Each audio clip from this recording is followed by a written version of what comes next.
Guerre pour les matières premières avec la participation de l'Allemagne.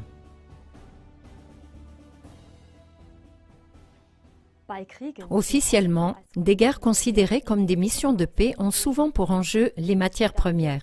Le déploiement scandaleux de 2013 au Mali, pays où 1100 soldats allemands sont encore stationnés aujourd'hui, en est un bon exemple. En 2012, les Touaregs vivant au nord du Mali ont déclaré leur indépendance. Le président malien, Amadou Toumani Touré, qui était en fonction jusqu'alors, a été renversé par ses propres militaires au motif qu'il ne pouvait pas s'affirmer contre les rebelles Touaregs.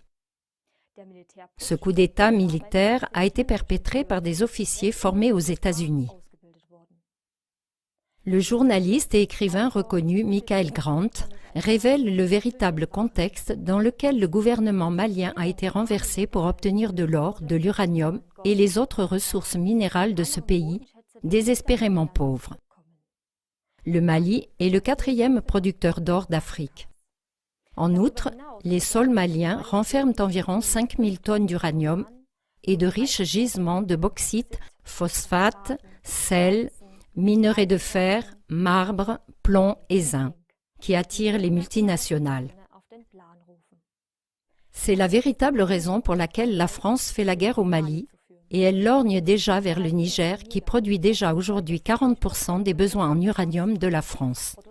Des soi-disant troupes de la paix sont prêtes dans la zone sahélienne. Quiconque cherche dans les médias principaux des reportages à ce sujet ne trouvera rien.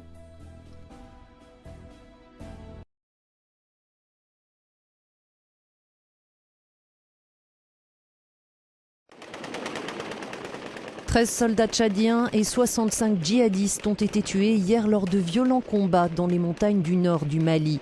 C'est le bilan le plus lourd depuis le début de l'intervention militaire française, le 11 janvier.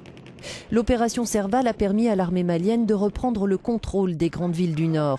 Mais mercredi, des islamistes se sont infiltrés à Gao, où les combats font rage depuis. De son côté, Washington a déployé une centaine de militaires au Niger. Leur mission, piloter des drones de reconnaissance dans le massif de l'Adrar des Sifogas, où se cachent les djihadistes. Paris a prévu de passer le relais le mois prochain aux forces africaines de la MISMA, la mission internationale de soutien au Mali mandatée par l'ONU. Le Tchad, qui ne fait pas partie de la MISMA, prête main forte à son voisin d'Afrique de l'Ouest avec 2000 soldats.